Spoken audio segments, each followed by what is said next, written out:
Welcome to a new altered video from Gamers Guild. In a previous video, we covered the heroes found in the starter decks that are launching with the first set of Altered, but did you know that each faction actually has 3 heroes to choose from? In this video, we'll be highlighting all the heroes, their abilities, and some specific strategies to make them shine when deck building. For explanations on some of the terms used in this video, also check out our 5-minute How to Play primer. With that out of the way, let's get to these heroes. Let's start with the Bravos faction and the first hero and companion duo, Kojo and Booda. Whenever it's your turn to be the first player, Booda jumps into the companion expedition as a 2/2/2 token, helping you potentially win that side without playing any cards. That added pressure combined with a character card like Chiron that can apply a boost to Booda gives you an early head start to winning the game.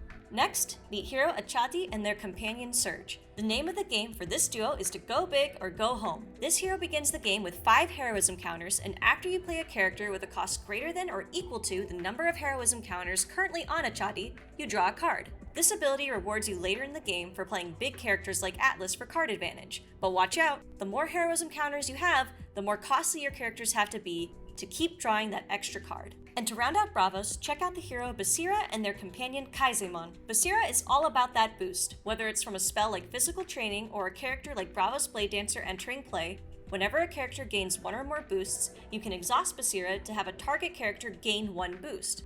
What's great about this is Basira allows you to go tall and make a character's big region stats even bigger, or spread the boost love out to other characters that are smaller to press the advantage across your expeditions. Next, let's run down the Axiom Faction, a group of heroes themed around amazing technology, robot tokens, and high-value permanence. First, we have Sierra and their companion Oddball. Sierra gets powerful with permanence. When you play a permanent with a hand cost of 3 or more, you can exhaust Sierra to add a Brassbug 2/2/2 robot token in target expedition. Axiom is home to some amazing value-generating permanents like Brassbug Hub and Brassbug Hive. And once you play those, just exhaust Sierra to get that Brassbug out there. This helps you contend in expeditions without losing the momentum that another hero might from playing a permanent instead of a character on their turn. Next is Treyst and Rossum, a duo that rewards you for cards leaving your reserve. Every time a card leaves your reserve during the afternoon, if you have less than 5 scrap counters, you gain a scrap counter. Once you hit 5 or more scrap counters, you can exhaust your hero to draw a card and then put a card from your hand in the reserve. This rewards building your deck around cards like Amelia Earhart and Ada Lovelace, characters that have cheaper costs or better effects by synergizing with your reserve. Speaking of reserve, Axiom actually has 2 heroes that reward deck building around this concept. Meet Subhash and Marmo. With this duo's At Noon ability, you can play 1 mana to put a card from your hand in reserve to create a Brassbug 2/2/2 token in target expedition. Have a free mana and a card like Coppelia? Just pay that 1 and you can put Coppelia in the reserve, make a Brassbug token, and then because of Coppelia's effect, she gets played to an expedition for free and gains a sleep. This kind of synergy can help you set up for future turns in a surprising way for your opponent. Welcome to the Lyra Faction, where heroes like to take chances and roll the dice as they balance risk with reward. And who better to roll the dice with than Nevenka and Blotch? During your turn, you can exhaust this hero, target a character you control, and literally roll a die. Based on what you roll, you can gain the Anchored ability, 1 boost, or, unfortunately, send that character to the reserve. Nevenka and Blotch can be boom or bust, so use a permanent like the Ouroboros Lyra Bastion to help mitigate some of that randomness of your die roll. Next up is Auraq and Kibble, and they present a deck-building challenge that can have a major payoff. For this hero, whenever you play a character with a base statistic of 0 like Tanuki or Lyra Navigator, gain a performance counter. Then at noon, you may spend 5 performance counters to reveal the top card of your deck. You can play it for free or put it into your hand. Imagine revealing an Asmodeus and being able to play it for free. The potential for a big swing will have deck builders excited for this hero. Now ready to hit the stage is the unique performance of Fen and Crowbar. This dynamic duo is all about controlling your mana curve for big payoffs later in the game, but at the cost of cards. During the morning phase, you can only draw 1 card. Then, you put the top card of your deck in your mana zone instead of a card in your hand. Then, at noon, you resupply, putting the top card of your deck in reserve. But don't forget, you ignore their abilities during the first day. Fen adds a completely different way to play Altered and works well with reserve-centric cards like Tinkerbell that want to be resupplied. The Muna faction taps into nature, leaning on sticky characters thanks to the Anchored ability. Your goal is to have your characters stay around longer in expeditions thanks to Anchored, then possibly boost them up to be even bigger the next day. First up is Teija Nauraa, with a simple but effective ability. The first character you play each afternoon gains 1 boost. Pair this with solid characters like Spindle Harvesters and Sneezer Shroom that have anchored, and you can make that boost gain even more valuable across 2 days. The duo of Arjun and Spike bring a unique trade-off to Munna with their ability. You can exhaust this hero to discard a card from your reserve, then the next character you play this turn with hand cost of 3 or less gains anchored.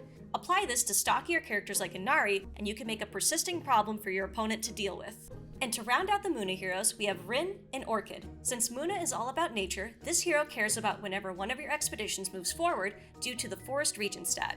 If you do, draw a card and then put a card from your hand in reserve. Characters like Parvati with a stronger forest region stat will help trigger this ability more often, while a card like Nurture can be put in the reserve and played later at a cheaper cost. Ordis is the faction to play if you like going wide across your expeditions, swarming the board with tokens to overwhelm your opponent. All 3 of Ordis' heroes center around token generation, so let's dive in. First is Sigismar and Wingspan, who without fail, every day at noon, create a 1/1/1 soldier token in your hero expedition. Look to run cards like Kokoba, Legion Commander, and Charge to leverage your numbers advantage every day into a bigger payoff. The constant pressure can help keep your opponent on the back foot in the first few days.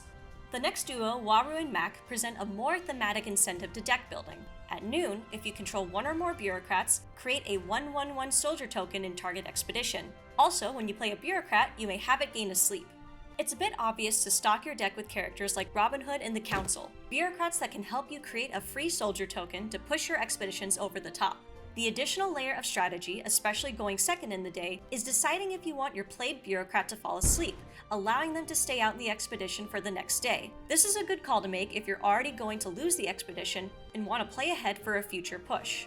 One of the more challenging heroes to pilot at first glance may be Gulrang Tocsin. With their ability, whenever you create a token, it gains 1 boost. The catch is that if you have less than 8 mana orbs, boosted tokens you control have Defender. Expeditions that have Defender characters in them can't advance during dusk. This drawback encourages you to bide your time and play the long game. Cards like Monolith Archivist can help you keep your opponent at bay early until you hit 8 mana, then swarm the board using cards like Open the Gates. Last but not least, we arrive at the Yzmir Faction, tricky spellslingers that look to catch your opponent off guard and pull out some unexpected plays.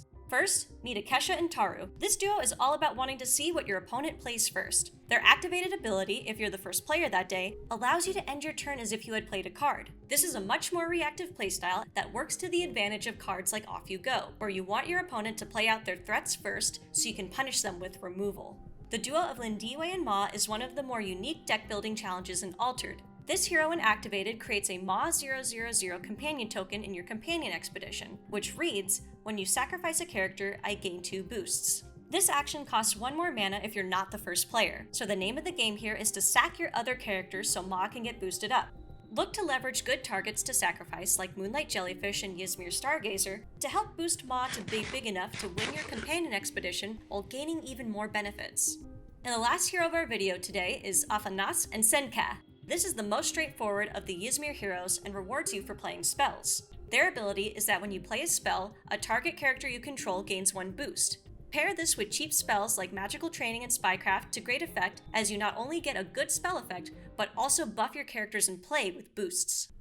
Well, there you have it, all 18 heroes from the base set of Altered. Which hero are you most excited to build a deck around? Who would you like to see highlighted with a more in-depth strategy video? Sound off in the comments below. And if you enjoyed this video, be sure to like and subscribe to the Gamers Guild channel. Don't forget, you can pick up limited edition Kickstarter booster boxes by visiting gamersguildaz.com. The packs from those boxes even include foiled hero cards so you can play with maximum style. Thank you so much for watching, and we'll see you in the next video.